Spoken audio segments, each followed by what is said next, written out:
푸른 바다와 아름다운 해안 절경. 많은 사람들이 화산섬 제주의 아름다운 자연 풍광을 보기 위해 이곳을 찾습니다. 그러나 제주도는 단순히 아름답기만 한 곳이 아닙니다. 그 아름다운 풍경 속에 뚜렷하게 남아있는 전쟁의 흔적 때문입니다.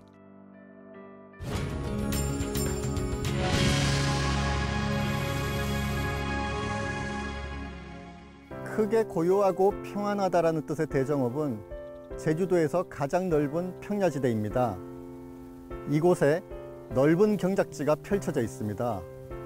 이 지역의 이름은 알뜨르, 아래쪽 뜰이라는 뜻입니다. 이 예쁜 이름을 가진 곳에 군데군데 콘크리트 건축물이 놓여 있습니다. 바로 비행기 경납고입니다.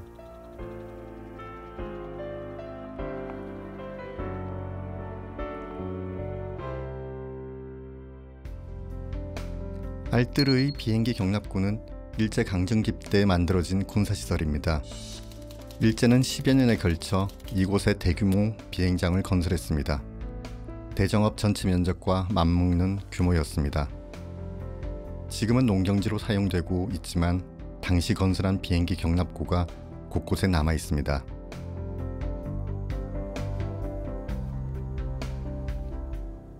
비행기 한 대 들어가는 경납고 치고는 규모가 적지 않습니다. 꽤 크고요.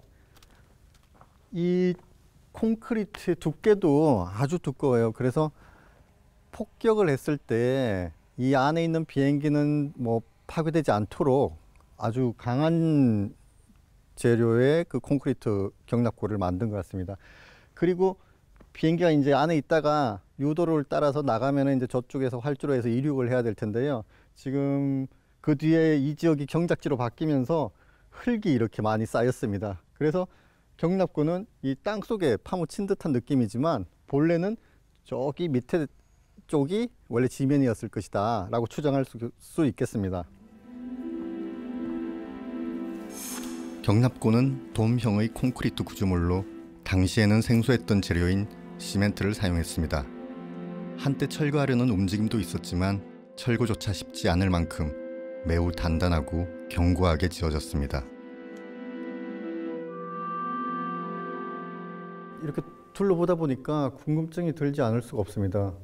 여기는 제주도 남쪽 끝이고 한반도의 중심과는 매우 멀리 떨어져 있는 곳인데 이렇게 많은 경납고가 왜 필요했는지, 일제는 왜 여기다가 이렇게 큰 규모의 비행장을 만들어야만 했는지 의문이 들지 않을 수가 없습니다. 그렇다면 이곳에서 출격한 전투기들은 어디를 향했던 것일까요? 일제는 왜 이곳 알뜨르에 대규모 비행장을 만들었을까요?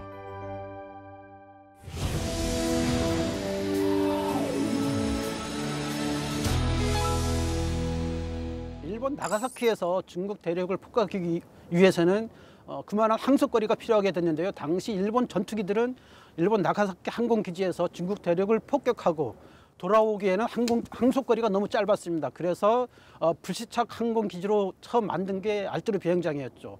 그 중일 전쟁을 거치면서 제주도의 지정학적 위치를 상당히 중요시하게 여깁니다. 그리고 태평양 전쟁이 벌어지게 되면은 당시 모슬포 해안, 제주 서남부 해안이 미군이 가장 유력한 상륙 예상 지점으로 부각됩니다. 그래서 알뜨르 비행장에 대규모 군사시설을 만들게 되는 그런 원인이 되는 거죠. 알뜨르 비행장은 중국 난징을 폭격하는 기지로 활용됐고 폭격기들은 알뜨르에서 이착륙하며 공습을 이어갔습니다. 난징 공습은 36회에 걸쳐 이루어졌고 600개의 폭격기가 총 300톤의 폭탄을 투하한 것으로 전해집니다. 현재 일부 경납고 내부에는 알뜨르 비행장의 역사적 의미를 기리는 설치 미술품들이 전시되어 있습니다. 야, 이게 제로센 모형이네요. 생각보다 크네요. 저도 소설에서 이 제로센 비행기를 다룬 적이 있는데요. 그때 역사적인 배경으로서 그 제2차 대전 당시에 제로센 비행기가 어떤 역할을 했는지 그 이야기를 하기 위해서 쓴 적이 있습니다. 이 제로센 비행기는 제가 조사한 바에 따르면 그 2차 대전 당시 일본 공군의 아주 핵심적인 전력이었습니다. 그런데 일본이 그 패전 직전에는 그 전투력, 뭐 공군 전력 같은 것들이 많이 그 약화되었기 때문에 이 비행기를 자살 공격용으로 사용을 했죠. 알뜨르 비행장의 한켠, 수풀에 덮여 있어 마치 작은 언덕처럼 보이는 이곳에 일제가 만든 지하 벙커가 있습니다.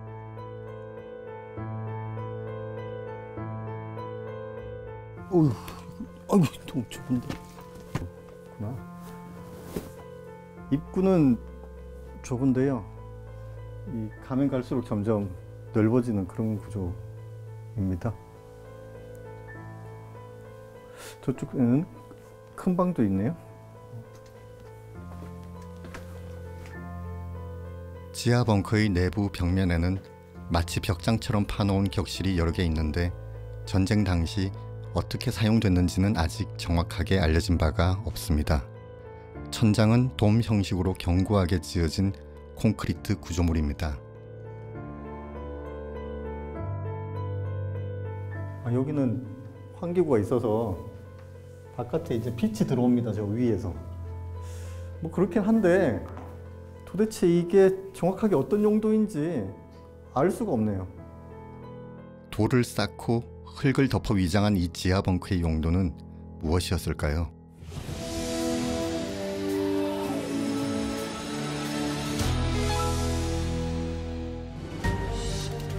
(1941년) 태평양 전쟁이 벌어지자 일제는 알뜨르 비행장을 확장해 나갑니다. 비행기 경납고 주변에는 여러 개의 비행장 부속 시설이 있는데 통신용 벙커와 발전용 벙커였던 것으로 추정됩니다.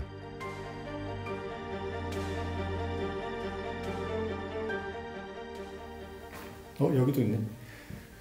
이게 지금 귀뚜라미인지 뭔지는 제가 정확하게 지금 알 수는 없지만 이런 곤충들이 굉장히 많이 이렇게 벽에 붙어 있습니다.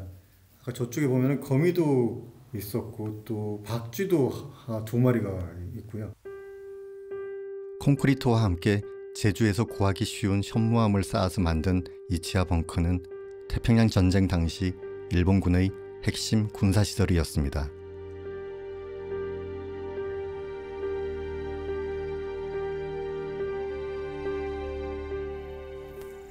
이야, 바다가 한눈에 다 들어오네. 제가 올라온 곳이 그렇게 높은 곳이 아닌데도 불구하고 이 주변에 경관이 다 이렇게 내려다 보입니다. 지금 오름에 올라와 있는데 오름은 제주도에 수없이 많은 그 작은 화산체입니다. 제가 서 있는 곳은 지금 셋알 오름이라는 곳이고요. 이쪽에 바로 이어지는 오름이 동알 오름이 있고 왼쪽으로는 섣알 오름이 있습니다. 이 가운데 끼어 있다고 해서 여기가 셋알 오름인데 여기에 지금 고사포 진지가 있습니다. 셋알 오름 정상의 일제 고사포 진지는 전략적으로 중요했던 알뜨르 비행장을 방어하기 위해 만들어진 군사시설이었습니다. 이곳은 시야가 탁 트여 있어 알뜨르 앞바다와 하늘에서 일어나는 어떠한 움직임도 포착할 수 있습니다. 일본군이 거대한 고사포를 설치했던 자리가 원형 그대로 보존되어 있습니다. 오늘 고사포 진지도 보고 벙커도 보고 또 뭐 비행기 경납고도 보고 군사 시설과 관련된 유적들은 거의 다 본 것 같습니다. 이 알뜨르 비행장 주변에 이 일대는 군사 유적 전시관이라고 해도 믿을 만큼 많은 유적들이 남아 있습니다. 제주도를 일본 본토 수호의 방패막이로 삼았던 일제는 패망 직전까지 제주 서남부 일대를 일본군 최대의 군사기지로 만들었습니다. 우리나라의 사실은 그 일제강점기 때 그 군사시설 중에는 비행장이 많지 않은데 이 제주도에게 특별히 많은 것은 일본이 이제 그 일종의 옥새 작전이라는 거 최후의 거점을 하면서 제주도가 갖고 있는 전략적 가치가 굉장히 높게 평가되었기 때문에 알뜨르 비행장이 만들어진 거고 바로 그곳에 폭격으로부터 안전한 그런 경납고들이 만들어졌다고 할 수가 있습니다. 서달오름 남쪽 기슭에는 움푹 패인 크다란 웅덩이가 있습니다.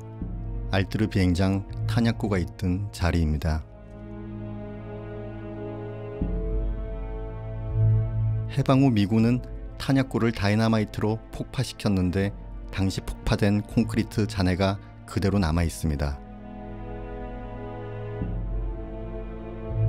그런데 탄약고가 있던 자리에 추모비가 하나 서 있습니다.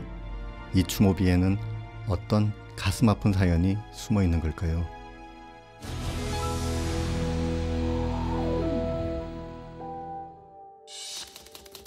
한국전쟁 직후 예비금속자 252명이 이곳에서 집단 학살됩니다. 무고하게 목숨을 잃은 제주 주민들의 유해가 발견된 이곳에 추모비가 세워졌습니다. 일제강점기 때 이곳에 탄약고를 지을 때 조선인 노무자들이 여기에 끌려와서 피와 땀을 흘려가면서 일을 했습니다. 해방이 된 뒤에는 또 4.3 사건이 벌어져서 많은 사람들이 이곳에서 희생을 당했습니다. 하지만 역사의 비극은 그것으로 끝나지 않았고요. 한국전쟁이 시작되자 예비금속이 이루어져 끌려온 사람들이 또다시 이곳에서 희생을 당했습니다. 몇 번의 희생이 반복된 역사의 한이 서린 현장이라고 할 수 있습니다. 일제강점기를 거쳐 4.3 항쟁과 한국전쟁에 이르기까지 역사의 고통과 순환의 아픔은 고스란히 제주 사람들의 상처로 남았습니다.